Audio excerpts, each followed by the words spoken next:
I'm not even gonna sugarcoat it. I'm lost. I'm at a loss for words. I'm at a loss for ideas. I'm at a loss for what I'm supposed to do now, what I'm supposed to do next, what I can help you figure out what you're supposed to do now, or what you're supposed to do next. Should I even help you? Does that even matter? Does that even do you even care? Does anybody even care? And I know that there are still people out there saying that they're gonna fight the good fight and that they're you can't let the fascists win and you can't give up now and blah blah blah. And I get it, I get it. I really do. I really do get it. You can't let you shouldn't. You shouldn't. Let me say that. You can do whatever you want, but you shouldn't.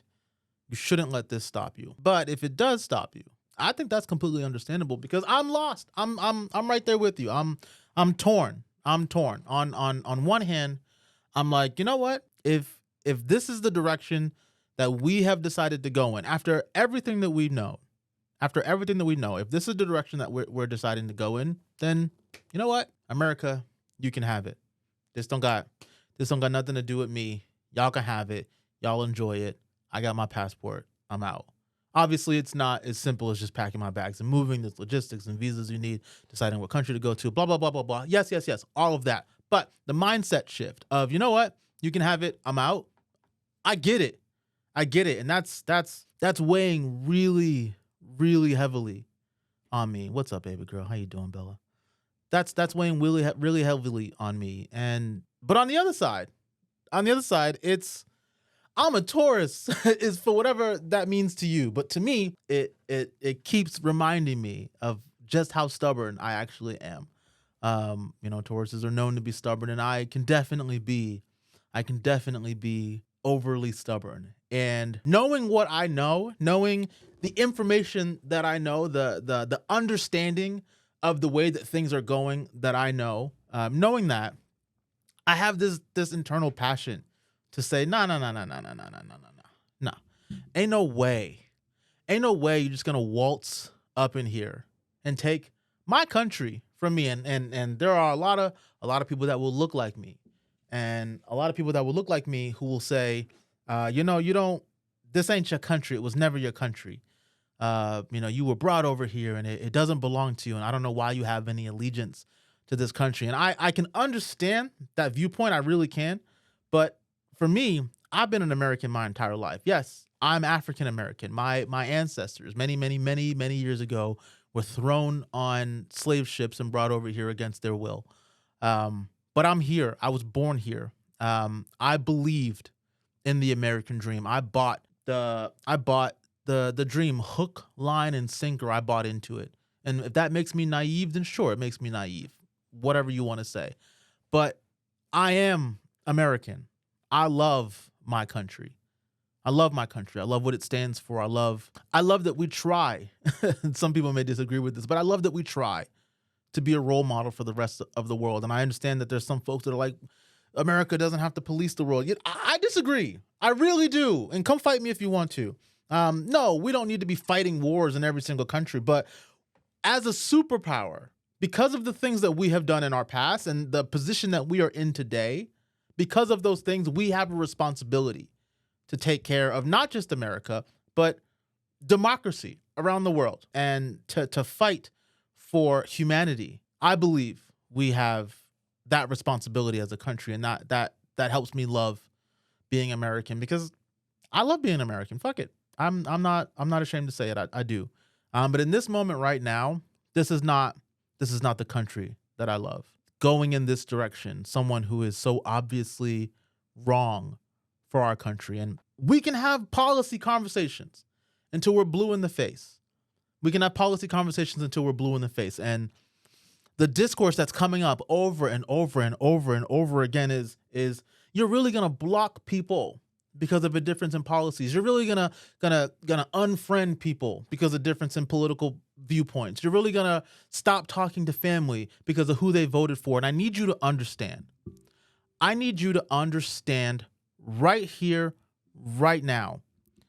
This is not a difference in political policy. That's not at all. We are so far removed from a difference in political policy. This is not the one example that I continue to go back to over and over and over again is Romney Obama. I'm originally from Massachusetts. I was born and raised in Roxbury, Massachusetts. That's in Boston. Mitt Romney was my governor. I grew up under Mitt Romney. And I didn't know shit about politics then, but I've learned over time. And the policies that he helped bring into Massachusetts and his viewpoint for how he ran my state to better run the entire country. And it's not the direction that I believed. Me personally, it's not the direction that I believed we should go in as a country. And the Democrats propped up Barack Obama. And I listened to Barack Obama. And yes, Barack Obama looked like me. That helped, for sure. But I listened to him. I listened to him speak, because it's not just what he looks like. It's not just the color of his skin. I listened to him speak. And he brought messages of hope for a better future and ways that we can change to push our country forward. And while no president is perfect, this conversation between losing people over politics reminds me of Romney and Obama, because had Mitt Romney won that election, the reaction from me, I'll just speak for me, I won't speak for other folks. The reaction from me would not have been, oh my God, we have a fascist dictator that just took over our country. I need to warn everyone because I don't think people are actually paying attention. That would not have been my response. My response would have been disappointment. Of course it would have been disappointment. But I can continue to have conversations with people who voted for Mitt Romney because we did just disagree on policy. Neither Romney or Obama wanted to rip up the Constitution. Neither Romney or Obama thought that they were above the Constitution. Neither Romney or Obama ever threatened military action against people who disagreed with them. Neither of them. So yes, we can disagree on policy. I disagreed with Mitt Romney, I'd sit down and have a steak with him. If John McCain was still alive, I'd sit down and have a steak with him too. But if Donald Trump were in front of me, president or not, I'd knock him in the fucking face. And I mean that. And like you, I know that you are dealing with bonds and relationships with people that you thought were unbreakable. You thought I love this person. I could never even see myself not having a relationship with this person. But that's because you thought, like I thought, that we were all sane Americans. We all understood that there is a difference in policy, but it's not a difference in morality. And that's where the conversation comes from. So if I excuse you from my life and then you turn around and say, well, they just can't be friends with me because we have a difference in political opinion, fuck you. We don't have a difference in political opinion. We have a difference in how to be a good person and what that means to be a good person and how to take care for other people and how we should be shown, how we should show up as Americans, what that means for us. And what we say matters. What we say matters. And the things that come out of that vile man's mouth does not have any place in our country. It just doesn't. It doesn't. It doesn't have any place in our world. It just doesn't. And it doesn't have any place in my life. Now, I'm not going to tell you, if you're out there listening to me, I'm not going to tell you to remove people from your life who voted or support Donald Trump. That's a personal decision that you're going to have to make for yourself. You do you. There's no resentment. It comes down to your own morals. And that it reminds me of a conversation that I used to have back when I was a trainer with my kids in class. On the first day of class, I'd have my kids come in and they would one of the exercises that we would do is I would have them share one core value. We would talk about, my company's core values and what they meant for us. And I would have my kids share their and I call them kids, but they're grown adults coming into the workforce, but they're my students, so they're my kids. So I would ask my kids, one of the things that we would do is go around the room and share your own personal core value. And it's always a weird kind of conversation. The company that I work for is a little, or at least we used to be a little more, what do I say? We used to be a little more in tune to people being actual human beings, and we wanted to know what made them. I'll just say that. So yeah, one of the things that we discuss is core values. And because it was such an odd question that you would get, in training your first or second day, at a new company as they're talking about core values and not just like business. But I would always break the ice. And my core value has always been the same. Don't be an asshole. That's it. Everything else we can figure out. As long as you're not an asshole, we can get through it. But if you're an asshole, not going to have you in my life. Now, that doesn't mean that I'm always a perfect saint. I don't always live up to my core value, but I can tell you every single day I wake up and try to do it better. And some of you might think that that's too simple, but let me help you understand what I mean by that. When I say don't be an asshole, I mean if you're on a plane and there's a senior, an older gentleman or an older lady, and they're having trouble lifting their luggage and putting it in the overhead compartment, and people are just sitting there fucking looking at them, get the fuck up and help them. Don't be an asshole. When you go to a restaurant and the waiter or waitress comes over and they're a little flustered, or maybe they're a little stressed, or maybe they're just totally fine and you're just a dick to them. Don't do that. Don't be a fucking asshole. Or maybe you were hired to protect your community and someone comes up to you and says that there's a dog trapped in a car and it's hot outside, the windows are all up, and they're afraid for the dog's life. And you leave the scene because you cannot be bothered to deal with something that's not directly related to you. Don't be a fucking asshole. And if that one sounded a little personal, it's because it was. I'm tired of making excuses for having assholes in my life, and I will no longer do so. But hey, that's on you if you choose to do the same. But back to the dilemma at hand. What are we supposed to do now? Do we leave? Do we stay? Do I sit here in front of this microphone, in front of this camera, and talk to you and do my absolute best to share truthful information, facts, the only way that I know how, in a sarcastic and hopefully funny manner? I don't know. I got a lot of thinking to do. But I'll tell you, the fact that I'm making this video, they might have to come and drag my dead ass out of this country because I don't think I'm leaving. I wanna be clear. A lot of people have said a lot of things during this election season, but there is one thing that I hope comes out of all of this. People were not lying when they said that Donald Trump was a threat to our country. That's not a political catchphrase or something that anybody wants to say to just shock you, to get views or karma or whatever bullshit social media people care about. Maybe some do, but there are a lot of people who know exactly what they're talking about, who sat down in front of cameras, whether they're phone or professional cameras, who got on the microphone and who looked the American people in the face and said, Donald Trump is a fascist. He is un-American and he is a threat to democracy. They meant that with their entire chest.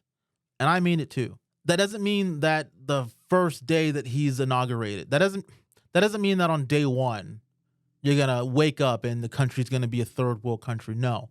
The thing that people don't seem to understand, which is how I believe that we got into this problem anyway in the first place, is that decisions that the president makes takes a long time for you to feel it.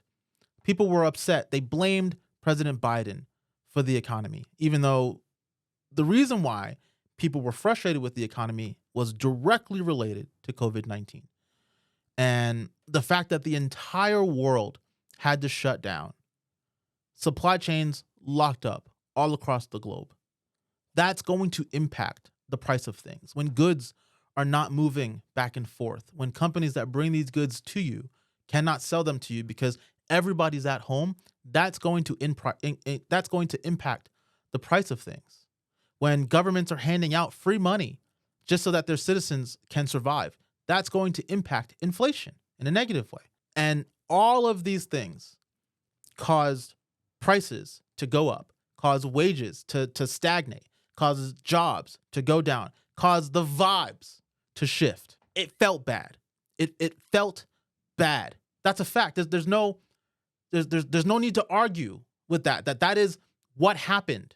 That's what happened. And when President Biden was elected, till now, the United States is leading across the globe in recovery from COVID-19 in terms of our economic recovery, our employment recovery, and in terms of getting people back to a place where they can live their normal life how they want, when they want, to buy things that make them fulfilled. The United States leads that list. We're at the top. We have combated inflation in our particular country because inflation is not an American issue. Inflation is a global issue. But here at home, we have our own specific pocket of inflation that we have to deal with. And President Biden has done a phenomenal job at getting us back on track. But it takes time. He's not a dictator, even though Trump claims that the president should just be able to do whatever they want. President Biden is not a dictator. You can't just wave a magic wand and fix the problem overnight. I would love them to. I really would. But we cannot. We cannot. Because if we do it, then they can do it. And we don't want them to do it because we know what they would do. So even though I know that President Biden sitting down, healthcare for all, boom, executive order, done. President Biden sitting down, taxpayer dollars going to high-speed rails where we're going to improve the infrastructure in our country. Boom, done. President Biden sitting down and saying affordable education is for everyone. College is free. Executive order. Boom, done. Things that would improve the lives of people significantly. He can't just sit down and just wave a magic wand to do so. It's just not how things work. Things take time, unfortunately, but they do. They take time. And people blamed the Biden administration for the fact that they don't understand that things take time. But when you step back and you just look at the numbers, I'm told, people like me, maybe even you listening, we're told that I'm not allowed to say, like somebody can tell me what to fucking do, but you know what I mean. We're told that we're not allowed to say that people who blindly vote for Trump and who think that tariffs are going to fix the problem or that inflation is sky high or that all that stuff, even though facts matter. We know the truth. We know the actual truth. I'm not allowed to say that they're fucking stupid. I have people saying, well, how do you expect to win their votes back if you keep calling them dumb? I don't know what else to fucking do. I don't know what else to do. I don't know how else we can plainly share this information. We have a candidate who's like, tariffs on everything. It's laughable how dumb it is. We have a candidate who said, I'm gonna put an import tariff on everything we import into the country. And we have another candidate who's saying, well, that's not gonna work. That's really stupid. What we need to do is empower the American people. Let's give them tax credits to be able to start small businesses, because I would love for this to turn into a small business. I'm sure that you don't want to work for the machine for the rest of your life. And if you have the ability to work for yourself, you might be able to do that if you could afford it. Maybe that's just me though. Maybe that's just me. Anyways, we have another candidate who's saying, hey, people need to be able to afford houses. Let's give them $50,000. Sure. Tariffs on everything, or let's actually help people.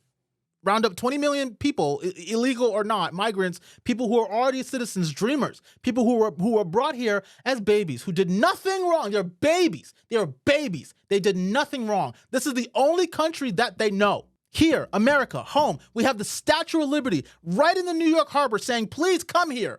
We want you to come here. If nobody else wants you, you can come here and help us build a great country. We told this to people. And Donald Trump campaigned. He campaigned on kicking these people out of the country. Dreamers. I think of somebody personally. 1 in 15 people are in mixed family households, whether directly or indirectly. 1 in 15. I can almost guarantee you that you know someone that's going to be impacted by this. Do you know what's going to happen when 20 million, even 10, 15, whatever, it doesn't matter, however many millions. Do you know what's going to happen when millions of people are just rounded up by cops in the military and just kicked out of our country? I drove down Main Street. It's literally called Main Street in the town that I live in. I drove down Main Street to go pick up groceries today. And they're doing construction all along Main Street, and half of the street is ripped up. Every single worker was a person of color. That's what I'll say, because I don't know their immigration status. It's not my responsibility to know so. But here's what I can tell you. The city has hired a line of workers, every single worker, every single one of them, person of color. When they're gone, if they're gone, Johnny, Matt, Dylan, Kyle, you guys gonna be out there? You gonna be out there?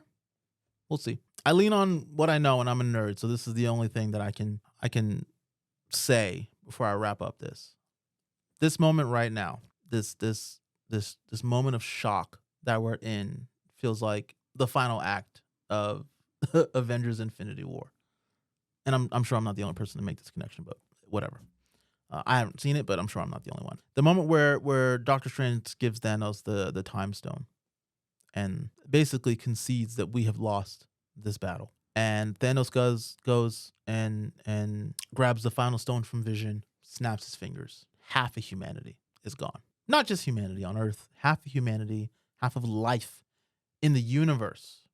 Everything that we know, half of it gone. And the remaining individuals are sitting there with the ash of their friends and family on their hand. And they think there's no way. There's no way we can come back from this. We have lost this fight. Now, obviously, it's a comic book. The good guys eventually come back and win, but this is real life. And I can't guarantee you that the portals are going to open up and humanity is going to be standing on your left, ready to fight Thanos to win the war. I can't even tell you that I'm going to be there. I think we all, every single one of us, needs to take a second to just sit down and think about what is about to happen. Think about everything that he's said that he's going to do, everything that he's campaigned on.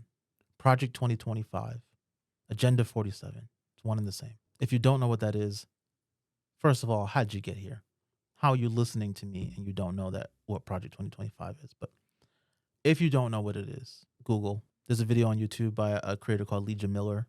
She made this video over a year ago, breaking down exactly what Project 2025 is. Please watch it if you don't know. It's already started. The people who helped write Project 2025 are being named as cabinet members right now during the transition period. Fucking Stephen Miller. If it wasn't so damn depressing, it would be hilarious. If you're still watching this, I don't even know how long this video is. If you're still watching this, I truly hope that you're okay. I truly hope that you stay okay. I hope that we all stay okay. I don't wish ill. I don't want anything that man wants to happen to actually happen. But we just gave a king the keys to democracy. And I really don't know what's going to happen next. I will do my best to be back next week to talk. In the meantime, take care of yourself. Take care of each other. That's somebody's line. Whose line is that? Tim? Is that Tim the Tap Man? Anyways, I'll see you next week. Peace.